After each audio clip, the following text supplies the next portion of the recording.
De retour sur le plateau de la tranche info, place maintenant au focus. Et ce soir, nous allons débattre sur deux thématiques, à savoir l'homosexualité, mais aussi la littérature, à travers le prix Carbet des lycéens, qui a été maintenu cette année.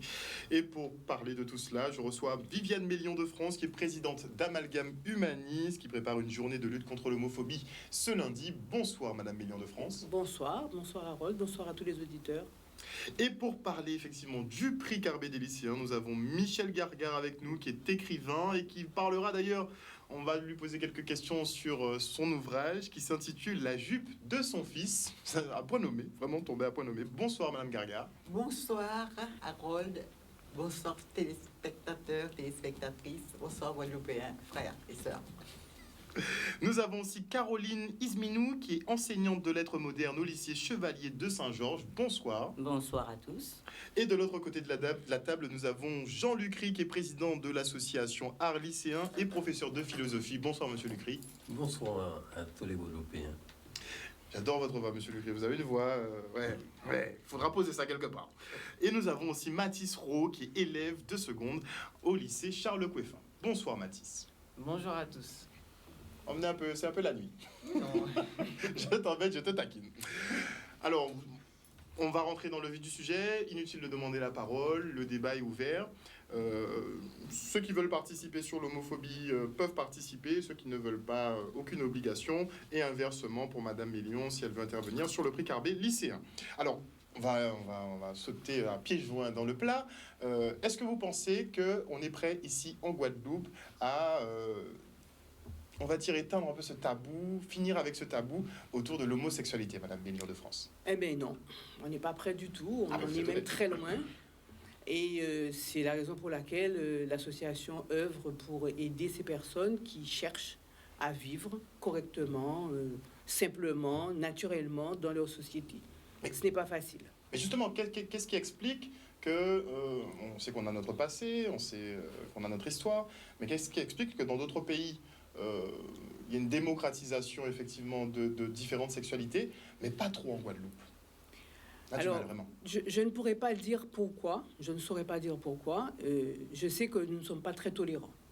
Mais je vais dire aussi que les Guadeloupéens ne sont pas très expansifs. Ils ne savent pas s'exprimer en public, ils ne savent pas se toucher, se caresser, se tenir, s'embrasser. On est un peu tactile quand même. Et nous sommes pourtant tactiles et nous dansons en boîte de nuit, lumière éteinte. N'est-ce pas? On aime la lumière tamisée. Mais là, on ne se voit pas.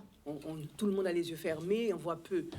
Et dans la société, au quotidien, je me pose toujours la question, pourquoi, quand on voit un homosexuel ou quelqu'un qui a une orientation sexuelle différente, on pense à sa sexualité? C'est la question que je me pose. Quand vous voulez dire on pense, c'est qu'on fait une projection. Oui, parce que les gens vous disent Macomet, celui-là c'est un homo, celui-là c'est un PD, là il est bizarre. Ben oui, mais pourquoi?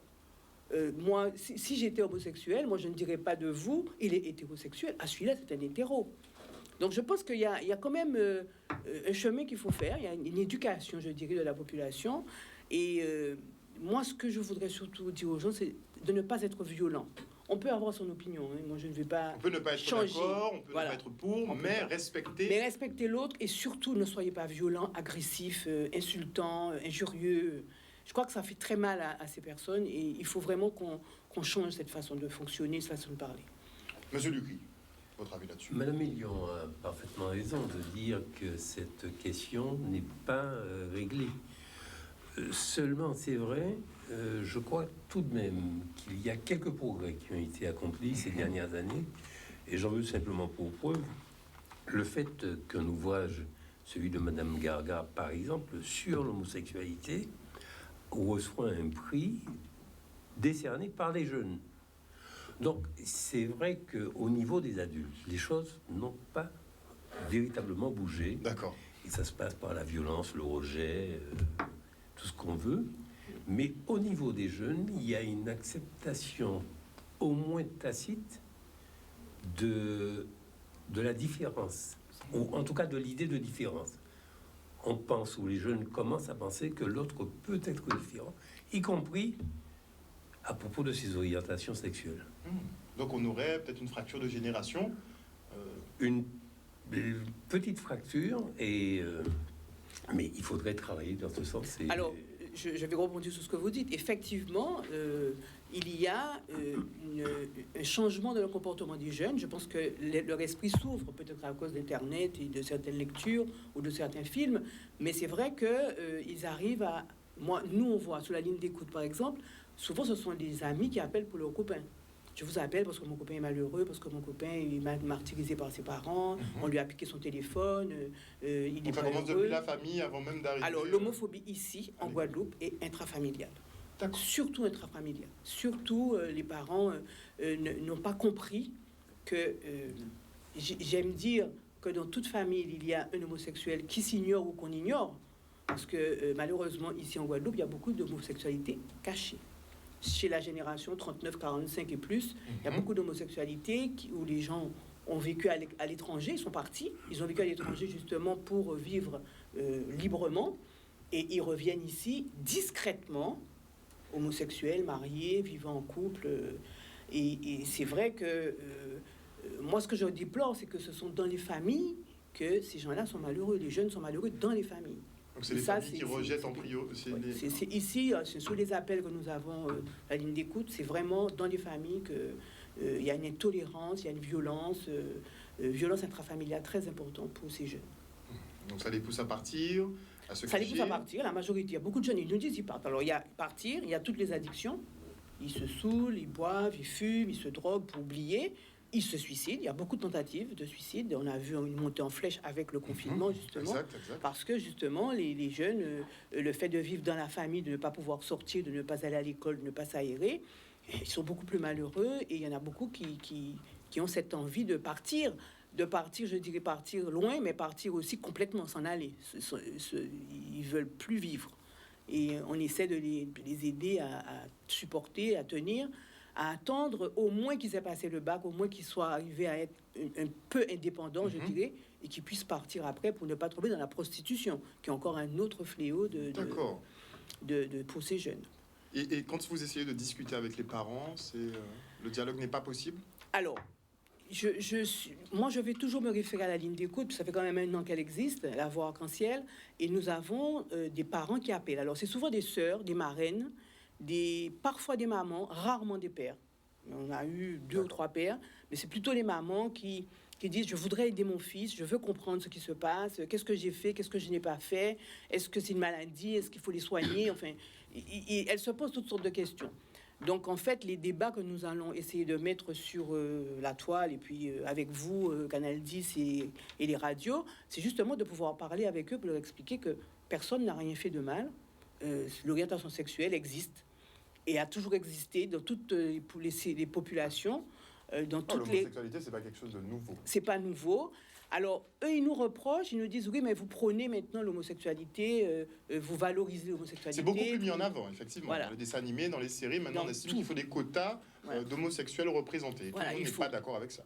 Non, pas du tout. Alors, justement, il y a eu en Martinique, la semaine dernière ou cette semaine, l'élection de monsieur... Trans, je crois. Costumé, qui se travestit. Oui. Monsieur travesti. Et j'ai eu... on m'a passé sur les réseaux sociaux les réflexions d'un monsieur, mais excessivement violent. Pourquoi vous faites ça? À quoi ça sert? Pourquoi ça sert? Vraiment, mais quelque chose de très violent. Moi, je me suis dit, mais attends, mais est-ce qu'il chacun est libre de faire ce qu'il veut. Les plus violents sont des homosexuels refoulés, parfois.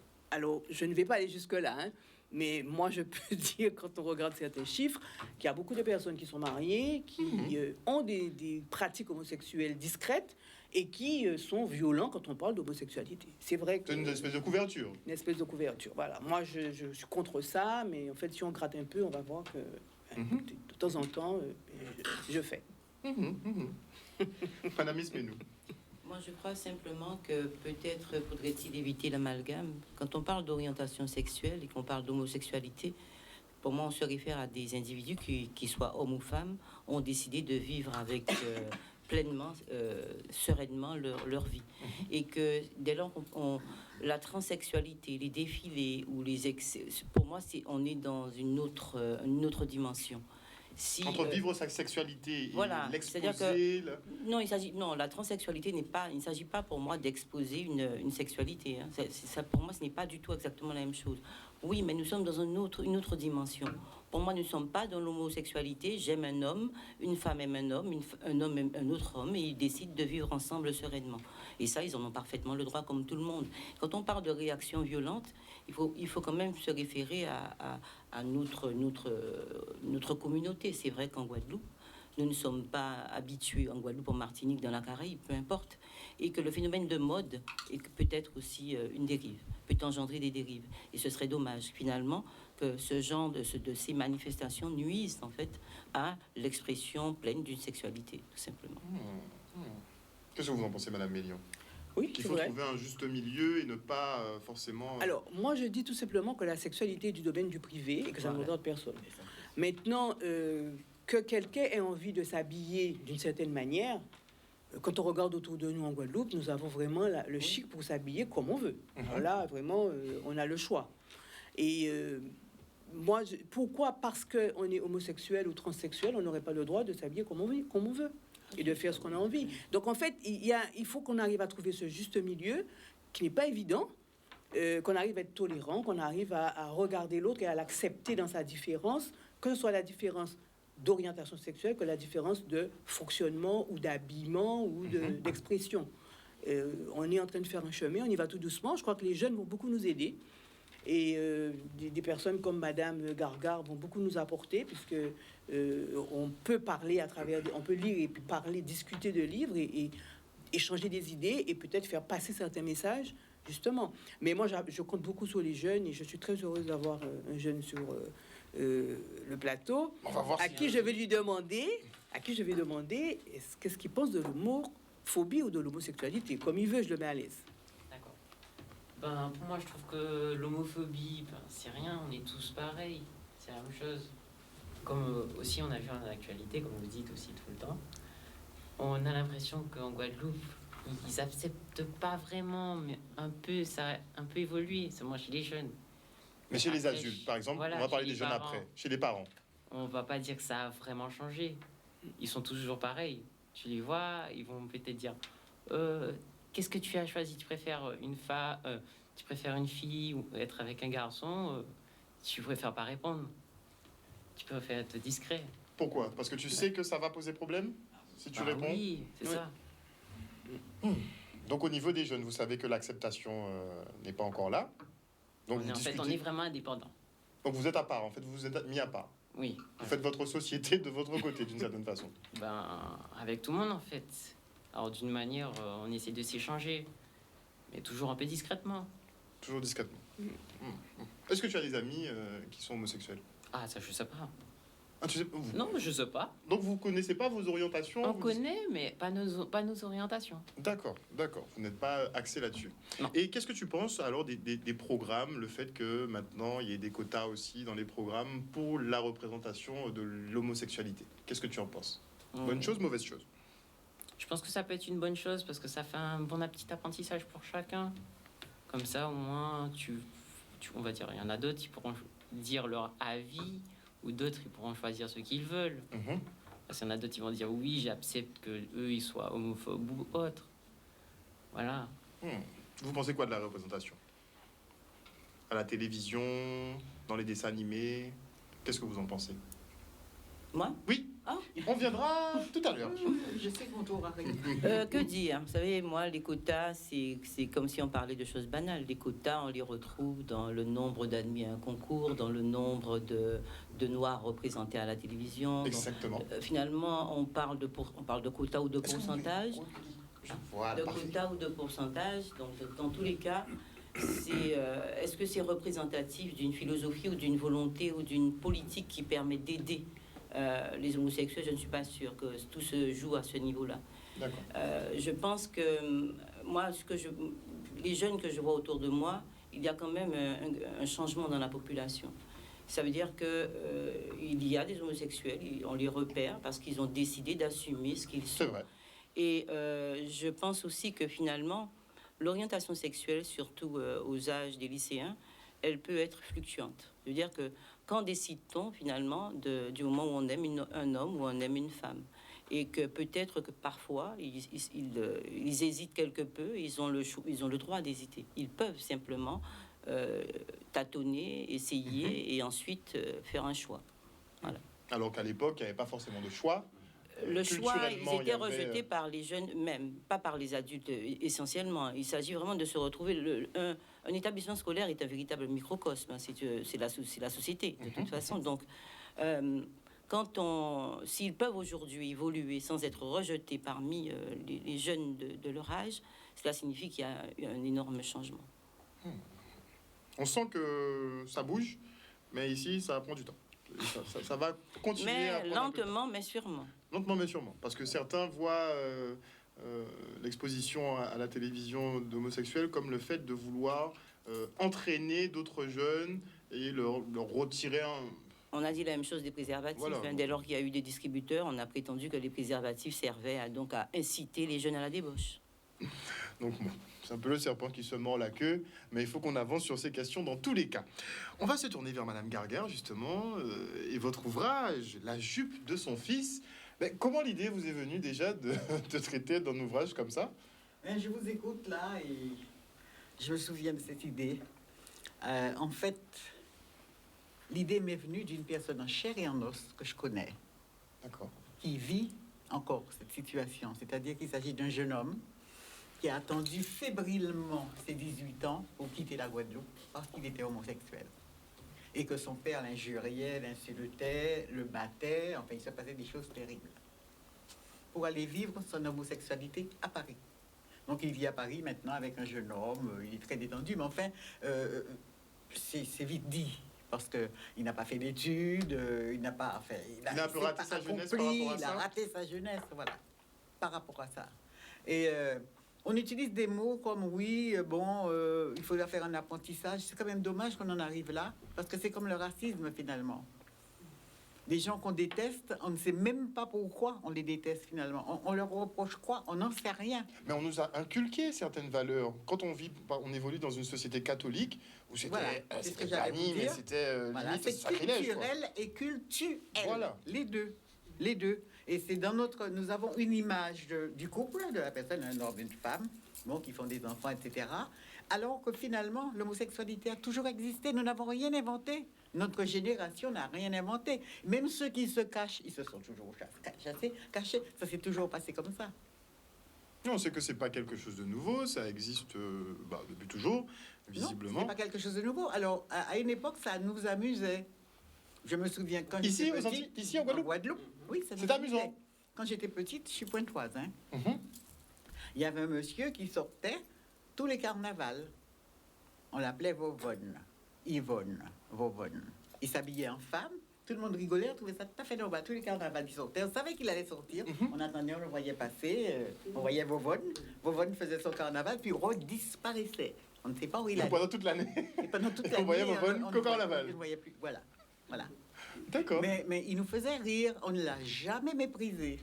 D'accord. Parce que finalement, qui l'aurait méprisé? Maintenant, les gens se posent des questions sur la sexualité des homosexuels. Mais à l'époque, je dois dire que moi-même, je ne savais pas du tout de quoi ce qui se passait. On s'interrogeait pas sur ceux qui Non, faisaient. non, on ne se posait pas de questions. Je me demande même si certains adultes étaient au courant de ce qui se passait entre les homosexuels sur ce plan-là.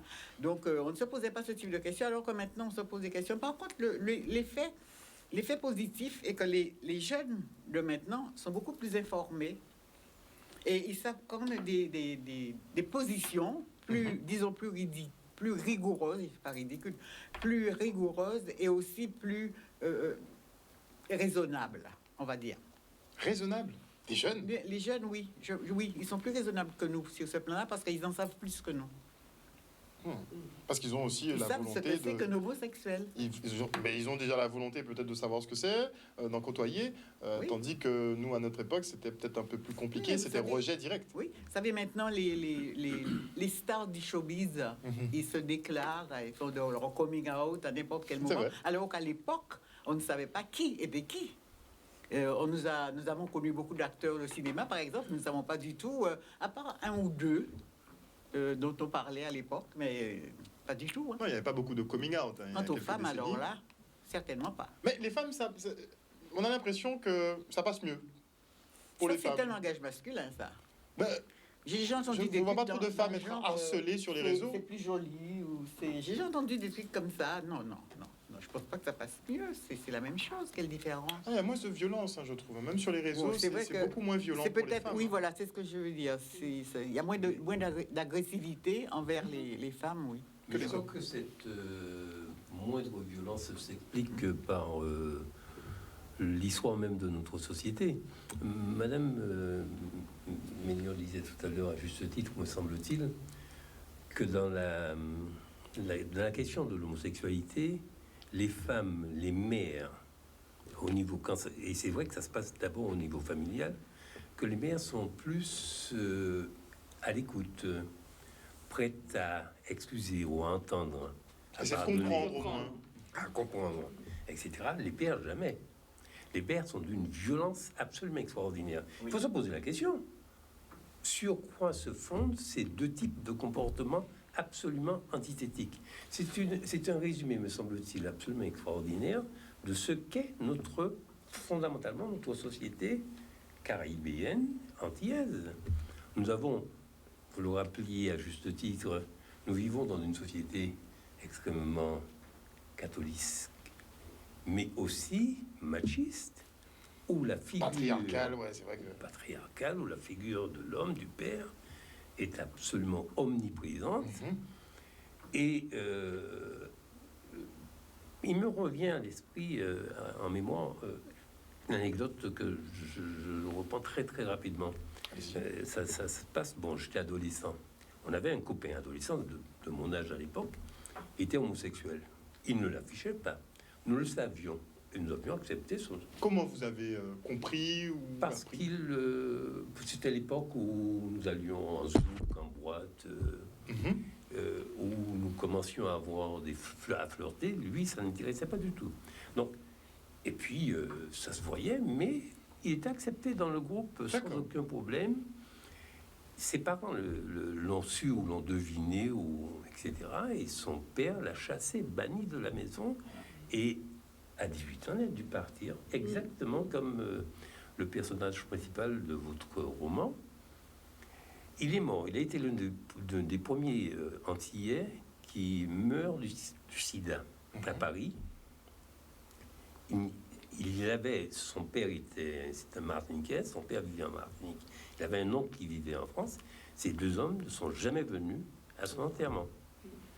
Il n'y a que les femmes de la famille qui pouvaient y être, qui étaient présentes.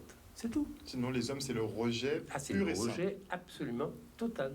Alors, je pense aussi qu'il y a l'image de l'homme pour lui-même. Et l'enfant n'est que la suite de l'homme. Oui, bien Je sûr. suis, Et c'est mon l'image qui fils. lui c'est- renvoie, Voilà, c'est mon Bien image sûr. et il faut qu'il soit à mon image. Il faut qu'il Comme fasse moi, ce que je oui. n'ai pas pu faire et qu'il soit mieux que moi. Donc, la virilité. se transmet. Voilà, donc il ne peut pas être homosexuel parce que moi je ne le suis pas. Ou peut-être que je le suis. mais bon. alors qu'est-ce que le père blâme l'enfant ou il se blâme lui-même? Mais je pense qu'il se reproche quelque Il se chose. reproche, Il se reproche qu'est-ce que je n'ai pas fait, qu'est-ce que je n'ai pas su faire, quelle éducation j'ai pas Moi, dans donnée. le tout cas ça. de celui qui m'a inspiré le livre, c'était vraiment de l'automutilation mutilation de la part du père. Parce que finalement, il a perdu son fils. Mhm. Il l'a perdu, son fils unique. Mhm. Il l'a perdu. Ils ne se sont plus jamais reparlés. Il est revenu en Guadeloupe pour enterrer son père, à l'enterrement de son père. D'accord, Je ne parle pas du livre, hein, je parle de la réalité. de la réalité. Il est revenu enterrer son Donc père vraiment en couper 2015. les ponts, Ah oui, il a perdu son fils. mais il ne sait pas si son père avait des regrets ou si lui... Non, il n'a pas été. Mais moi, j'ai eu la même histoire parmi tous les appels et toutes les personnes que je rencontre. Un jeune homme qui est revenu ici, il avait 49 ans. Il est revenu en Guadeloupe. C'était l'aîné de trois garçons. Et ils étaient tous les trois homosexuels. Et le père avait dit, si jamais j'ai un homosexuel dans ma famille, je le tue. Donc ils sont tous partis à 18 ans. Et ils sont restés en métropole. Et ils ne sont jamais revenus. Et celui-là, il était revenu à la mort de son père. Voilà. D'accord. Et les autres étaient en France, mais ils sont mais au point, je dis même que on arrive à les invisibiliser. Ils n'existent Il plus. n'existe plus, on les efface de On la les société. efface de la société, de la famille. C'est-à-dire qu'on ne prononce pas leur nom, on ne leur parle pas, on ne leur écrit pas, ils sont C'est malades, ça. on ne sait pas, C'est ça. on ne sait pas quel travail ils font, comment ils ont évolué, on ne sait pas. Ils sont rayés de la carte. Oui. C'est violent, c'est énorme. C'est quand même... Et moi je dis, quand on a fait un enfant, quand on a conçu un enfant, quand on a élevé un enfant, on n'a pas ce droit-là. On ne peut pas abandonner son enfant comme ça. C'est compliqué. C'est compliqué, c'est dur. Monsieur Dupuis. Oui, non, c'est absolument vrai. On en revient à la sentence la plus dure de toute l'histoire de l'humanité, qui n'est pas la pendaison, non, qui est le bannissement. C'est le bannissement. Et surtout de son cercle proche.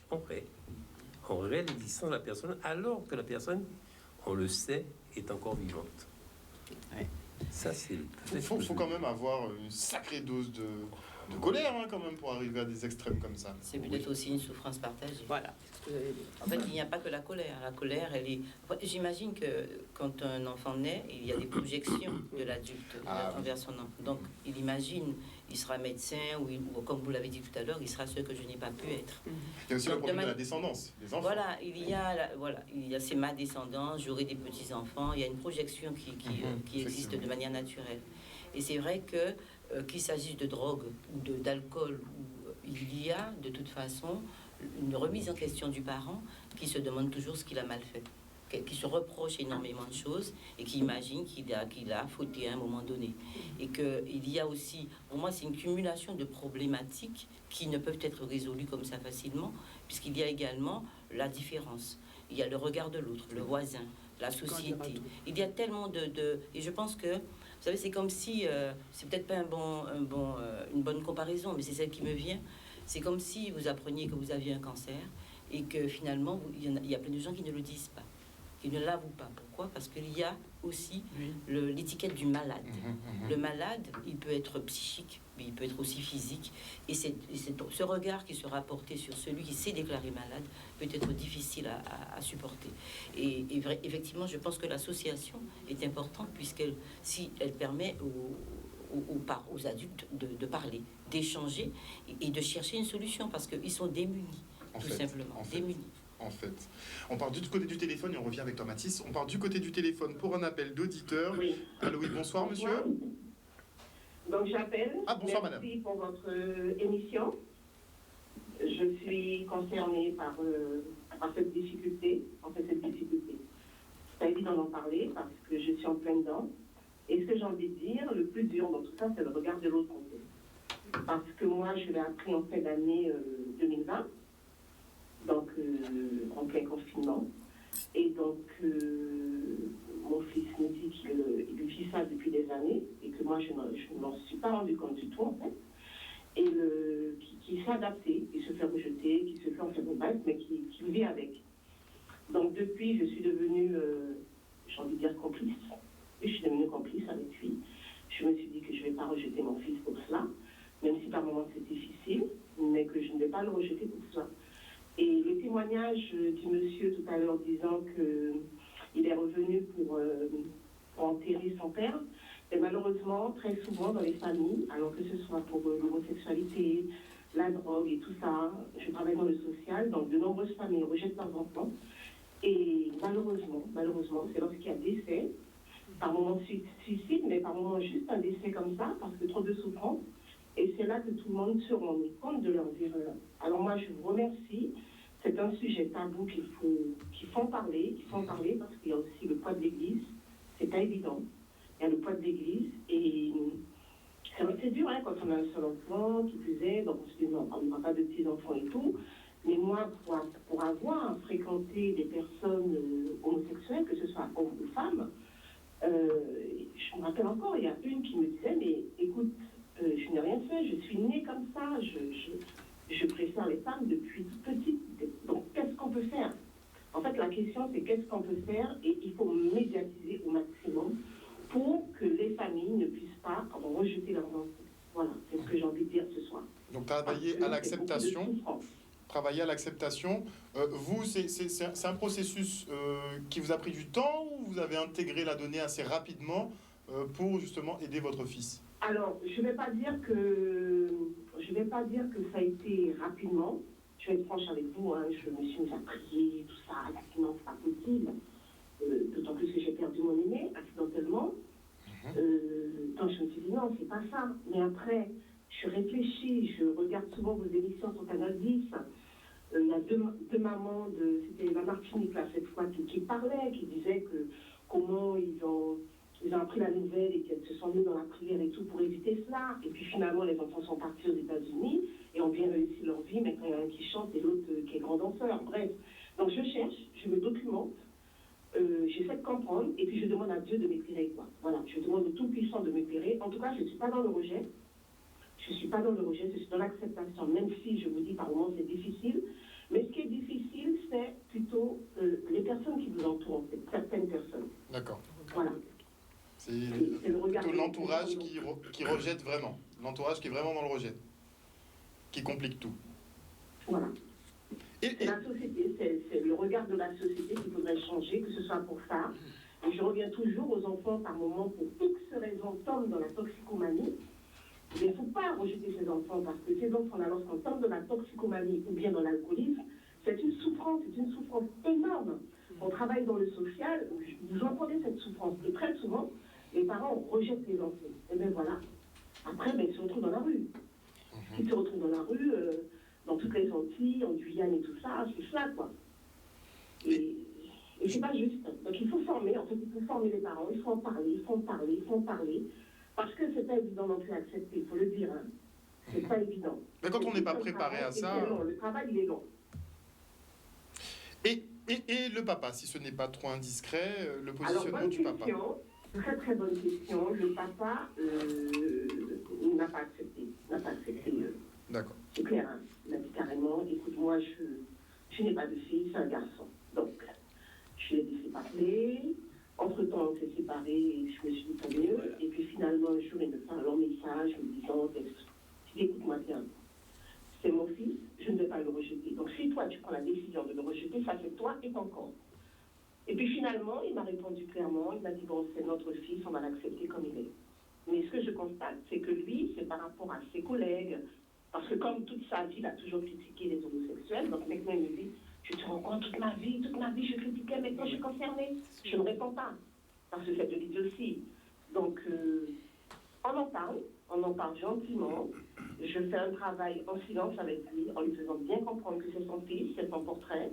Donc, il fait le choix. Donc, s'il le rejette de toutes les manières, ça, c'est lui et sa conscience. Mais, voilà. mais même dans le rejet, est-ce que vous avez pas l'impression qu'il souffre aussi en tant que père? Il souffre. Oui, il souffre. Mais j'ai envie de vous dire, la vie est bizarre. Ils se sont même rapprochés depuis. Parce que, quand même, mon fils a une forte personnalité, il s'assume. Ils se sont rapprochés depuis, beaucoup, énormément. Et ils n'en parlent pas. En fait, quand j'essaie d'en parler, bon, vous savez, hein, que ce soit dans le Guyane, les hommes n'aiment pas trop parler, certains. Donc, quand j'essaie de venir sur le sujet, ils reculent. Les deux. Écoute, je ne veux pas en parler, je ne suis pas encore prêt. D'accord. Parce qu'il me dit, je ne suis pas encore prêt. D'accord. Mais ils arrivent quand même à communiquer, à resserrer les liens. Il n'y a pas de rupture, il n'y a pas de rupture entre eux. Et je suis croyante, j'ai déposé ça dans la main de Dieu. Et puis voilà quoi, c'est tout. Mais justement, la croyance en Dieu, ça rajoute une couche finalement. Et ça... Non, alors moi, ce que j'ai envie de vous dire, il y a un prêtre, le nom m'échappe, mais vous allez peut-être m'éclairer, c'est un prêtre martiniquais qui était venu en Guyane. Et j'avais posé la question justement par rapport à une amie qui avait ces gènes-là, entre guillemets. Et en fait, il m'a clairement répondu, il était clair avec moi. Il m'a dit, madame, écoutez-moi, nous sommes chrétiens, on ne doit pas être ni dans le jugement, ni dans le rejet. On doit accompagner, on doit être tolérant. Et lors d'une deuxième retraite avec... c'était Thierry Fourchot qui était venu, j'ai posé la même question. Là, il est encore beaucoup plus clair, il est beaucoup plus loin. Il nous a répondu, vous avez des personnes qui naissent avec un gène. On n'y peut rien. Alors, vous avez qui naissent avec ce gène, vous les laissez tranquilles. Et puis, il y en a d'autres qui sont plutôt dans le vice. Voilà. Il a été clair, on a été précis là-dessus. D'autres qui sont plus dans le vice? Certains. D'accord. Je dis bien que certains, c'est un gène. Donc, on n'y peut rien. Et puis d'autres, peut-être, c'est pour s'amuser, quoi. Juste pour s'amuser. Bon, effectivement, ils sont jeunes, donc ils s'essayent, ça donne à beaucoup de choses, effectivement. En tout cas, merci beaucoup pour ce témoignage. Si vous voulez rajouter quelque chose, il n'y a pas de problème. Non, la seule chose que j'ai envie de vous rajouter, c'est que Canal 10, 20 sur 20, quoi. Merci pour toutes vos émissions, merci pour cette libération de la parole. Merci à vous. Voilà, c'est tout ce que j'ai à vous dire. Continuez ainsi. Merci Ça fait beaucoup. des années que je vous suis. Heureusement que vous êtes là. Voilà. Merci beaucoup, ça nous fait plaisir. Et vous le savez, en tout cas pour ma part, et la plupart des animateurs à Canal 10, on veut libérer la parole. Et on arrivera même sur les élections, je tiens à le dire, on arrivera à libérer la parole sur les élections aussi un jour. On revient à notre thématique, précieux témoignage justement de cette dame. Donc on voit qu'il y a le poids de la société et que finalement c'est le regard de l'autre en fait qui est le plus difficile à gérer. Oui, dans un pays où on vit derrière une vitre et tout se sait, tout est Et c'est ça qui est dit. paradoxal ici, c'est Ouais. que tout le monde connaît tout le monde. Tout le monde connaît tout. Tout le monde sait de la même façon que Monsieur Lucry a pu repérer dans son groupe qui était un peu... Oui. Mais on fait tous ça en fait. Et on sait que dans chaque groupe, il y en a toujours un qui n'est pas forcément intéressé par les filles, qui est un petit peu très tactile. Hein. Oui. Mais on sait, on les accepte. Mhm. Donc c'est Mais le rejet, c'est pas une hypocrisie. Ça s'accepte dans toutes les familles, sauf dans la mienne. Ah, Chez tous les voisins, d'accord. Voilà, je c'est possible comprends. partout, Mais pas pas de Pas grave. chez moi, pas chez D'accord. moi. Et comme je leur dis, on a dans toutes les familles, il y a un Ah oui, homosexuel. bien sûr. Ah, Toutes oui. les familles. C'est pas un gène qui se communique comme ça. On est comme ça. On démarre la vie avec ça. Et on n'y peut rien. On aura beau nous élever en disant les garçons doivent mettre du bleu et puis se servir du marteau. Non, mais après, tout ça, ça tombe. Mais tout Tous ça, ces ça tombe. préconçus-là Mais, tombent. l'homophobie existe depuis l'enfance. Parce que quand vous avez un petit garçon qui pleure et que la maman lui dit ne pleure pas, c'est les filles ce sont les filles qui pleurent, c'est déjà de l'homophobie. Ou du sexisme plutôt. Ou du sexisme, comme Voilà. vous voulez. C'est Mais sexisme. du sexisme. Mais enfin, moi, je trouve que un enfant peut jouer à la poupée parce que c'est un garçon, ou une fille joue avec des voitures. Pourquoi pas? On est d'accord. Pourquoi pas? Puisque il y a bien des femmes qui sont bricoleuses. On qui aiment veut bien... dégenrer les jouets. Voilà. Voilà. Mais on veut dégenrer tout Voilà. en fait dans la société. Alors qu'en fait, justement. l'enfant peut aller, comme disait madame tout à l'heure, essayer. On a des pulsions, on a des envies, et puis on peut être attiré par la beauté physique, mais Oui, la mais beauté de l'âme essayer aussi. après, bon, on sait que l'excès en tout nuit, et après l'essayage, il y a le vice. Non, Parce qu'il y a ceux qui ont leur quand- orientation sexuelle, et il y a ceux qui sont effectivement un peu beaucoup pour le vice. Non, moi, quand on parle de vice, en fait, moi j'essaie de comprendre quand on parle de vice. la partie Je charnelle, pense que la partie physique. quand ils font ça, on a des rapports sexuels un peu, je dirais, de manière déjantée, où on fait un peu tout et n'importe quoi. Peut-être que là, c'est du vice. Mais c'est pas, tout le monde ne fait pas ça. Tout le monde ne fait pas Il y a ça. des personnes qui ont envie, un jour, ils sont attirés par une fille, un jour, ils sont attirés par un garçon.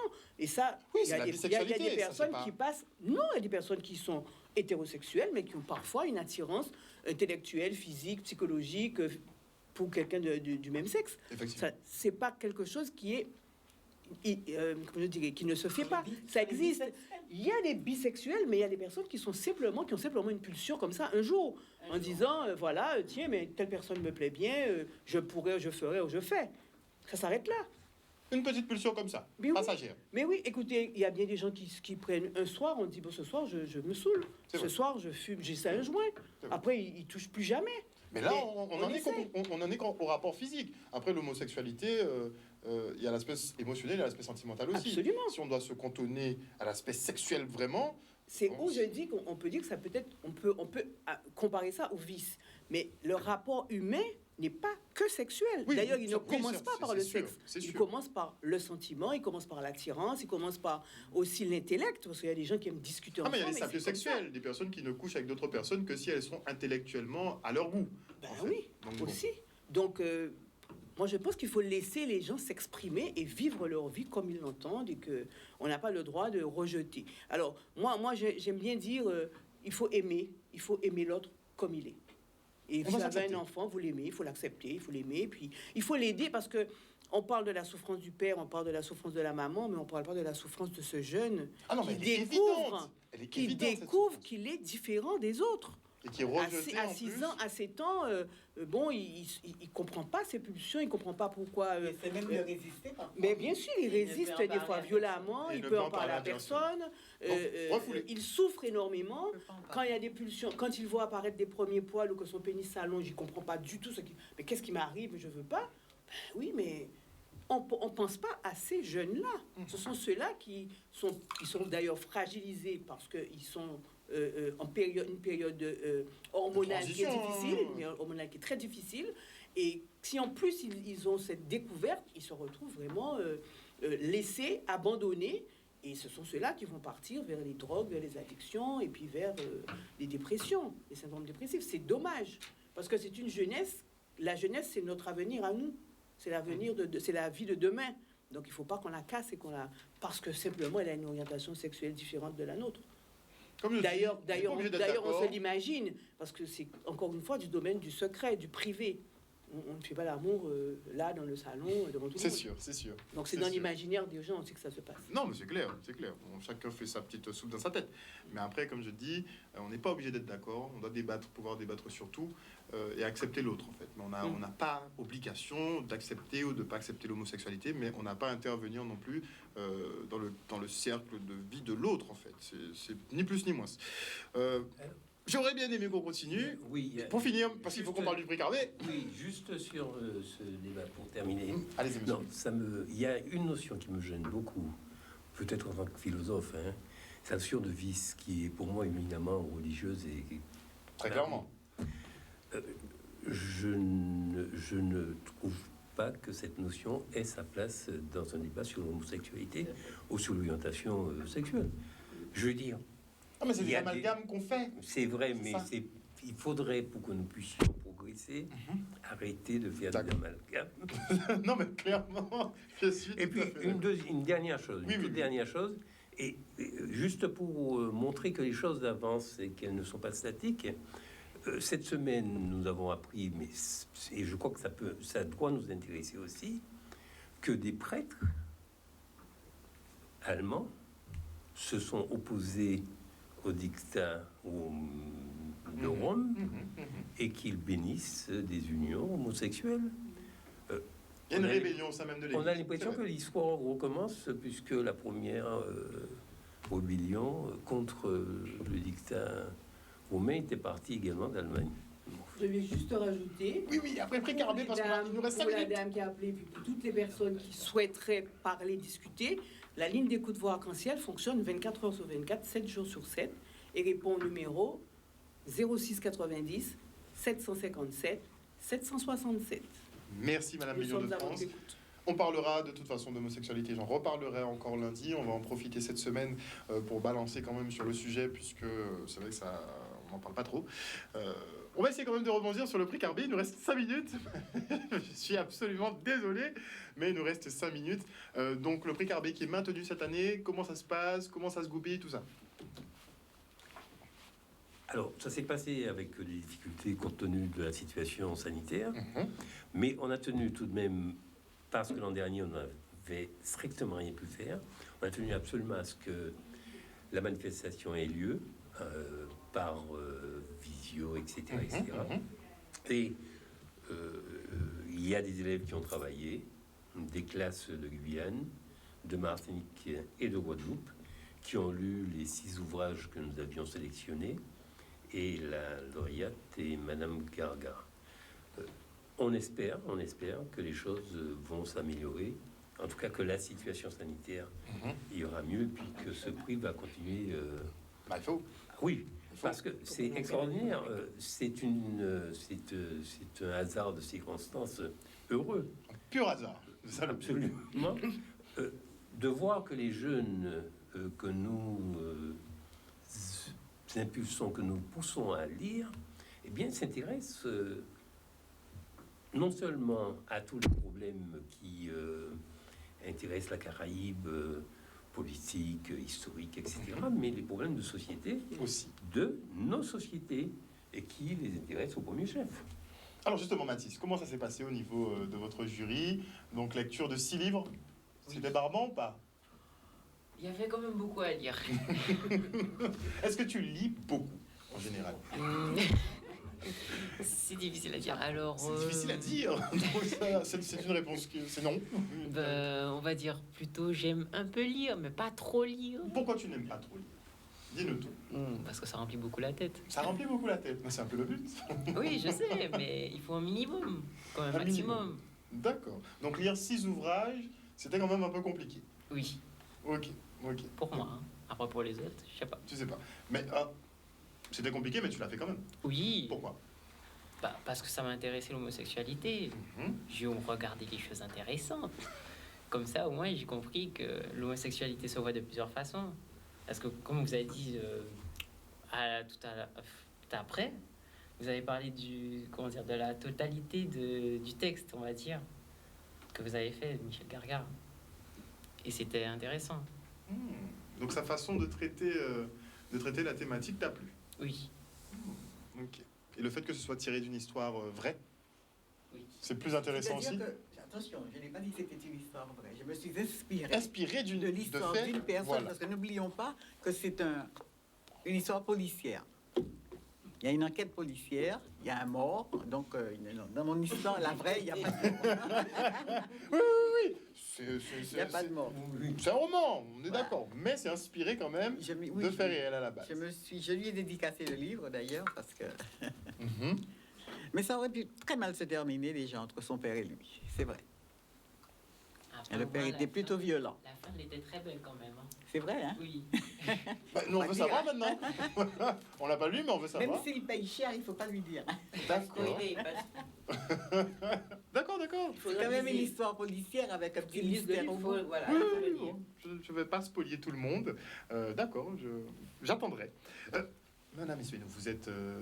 Alors, Vous êtes professeur. Oui, de français, en lycée. Et C'est donc, bien le- compliqué, à enseigner le français. Pour le voir. Dites-moi, vous avez 2 heures devant vous ou bien je dois répondre tout de Non, on n'a suite? pas beaucoup de Parce que temps, ça va être un peu malheureusement. compliqué. Vous permettrez que je réserve une autre émission, si vous voulez. D'accord. Donc, non, là, il s'agit simplement... Je suis une fan, on va dire ça, tout simplement, de ce prix Carbet, puisqu'il existe de nombreux prix littéraires qui concernent le prix Goncourt des lycéens. Il y a d'autres prix. Mais j'ai enseigné avant au collège, j'ai débuté par le collège et je ne pouvais pas accéder ou permettre à mes élèves d'accéder à cet imaginaire caribéen qui me semble précieux, puisque nous lisons beaucoup, mais peut-être ne lisons-nous pas toujours ce qui nous nourrit.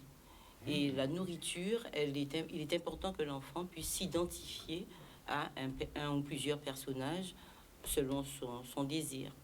Et chaque année, le renouvellement des romans du prix Carbet me propose une palette suffisamment éclectique qui permette aux enfants Ils aiment. Moi, j'aime beaucoup quand un enfant me dit « je n'aime pas le titre, je déteste ». Et parce qu'à ce moment-là, c'est là que tout commence. C'est dès lors qu'il a jeté un œil sur la 4e de couverture ou bien qu'il a aimé la jupe de son fils. Je ne sais pourquoi, mais en tout cas, c'est vrai que le titre est magnifique et qu'il laisse place à de nombreuses interprétations. Clairement. Et qu'il est vrai qu'il donne envie finalement de plonger dans l'histoire. Et c'est ça le but d'un roman. L'idée aussi, c'est que le roman pénètre la famille et que non seulement l'enfant, mais les parents, les frères et sœurs aussi puissent y avoir accès. Et quand un roman ne revient pas, je me dis que nous avons tout gagné. C'est-à-dire qu'il ne revient pas. Ça veut Il dire revient qu'il dans la est lu. bibliothèque. Voilà, il est lu par d'autres personnes et c'est magnifique. Parce que l'intérêt aussi du livre, ce serait peut-être de bouger, pas de rester dans des bibliothèques. Tout à fait. Il doit passer de main en main De main en main. pour s'enrichir et Le nourrir les problème autres. du livre, c'est qu'il doit se battre contre l'image maintenant. C'est pas faux. Entre la télé, C'est pas faux. les tablettes. Mais il y a un certain téléphone. plaisir. Il y a un certain plaisir que le livre procure normalement. Oui, mais ça se cultive.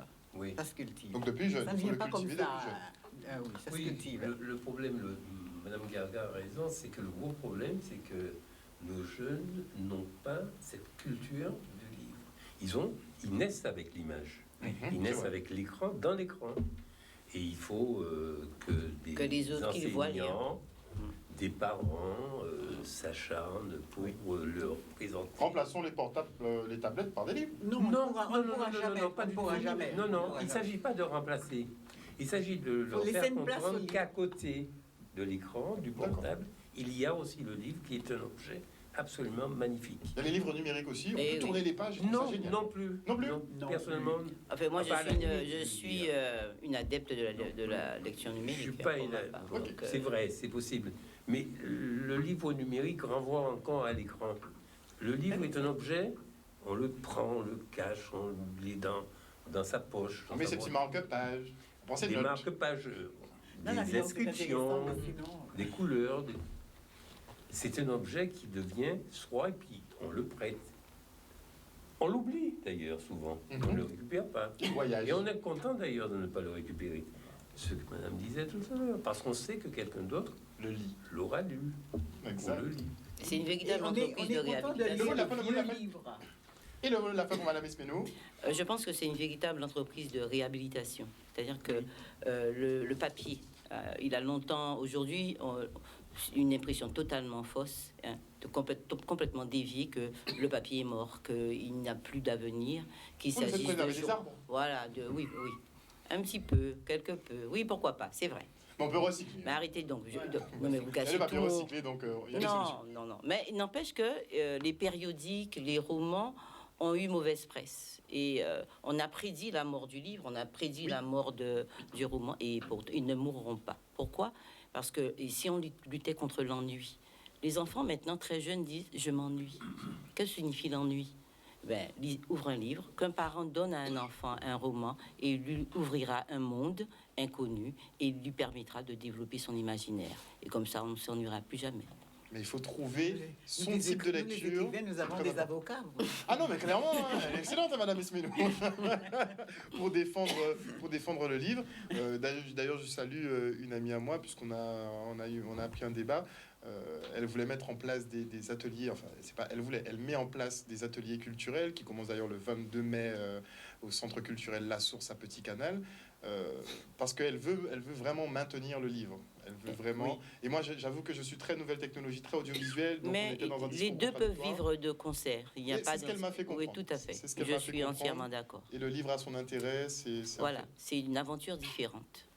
Merci beaucoup en tout cas à vous tous d'être venus sur ce plateau ce soir pour échanger autour de l'homosexualité. Mais je voudrais quand même, Ah oui, on va se quitter sur le film. Ah. Mais il faut que je voudrais clôture quand même l'émission. dire quelque chose à propos du prix que j'ai reçu. Vous voulez qu'on me tire Madame Gaga? Parce que Très je suis rapidement. venue pour ça, déjà pour remercier l'association et aussi pour vous dire à quel point je suis. Alors, vous savez, la meilleure récompense, lorsqu'on écrit, la meilleure récompense, c'est d'être lu. C'est tout ce qu'on demande. Mais quand en plus, on est lu par des jeunes, et qu'en plus, ils vous donnent un prix, c'est doublement gratifiant. J'avoue, Ah oui, oui. j'avoue. Là, Susciter l'intérêt chez les je suis jeunes. fière, j'étais déjà un petit peu prétentieuse, dit-on. Je suis fière, vous ne pouvez pas savoir à quel point, Merci beaucoup. d'avoir été choisie par des jeunes. Je pense que c'est la lecture qui les intéresse. De toute façon, le titre, franchement, Oui. ouais, ça fait son effet, clairement. Voilà, chers téléspectateurs, nous sommes arrivés au terme du Focus. Merci de nous avoir suivis. Je vous le rappelle, lundi 17, on parlera encore d'homosexualité avec Amalgame Humanis. Et on se quitte sur un petit film, justement, qu'ils ont réalisé à cette occasion. Une excellente soirée à vous et à vous, Bonne chers soirée. téléspectateurs. Bisous, bisous.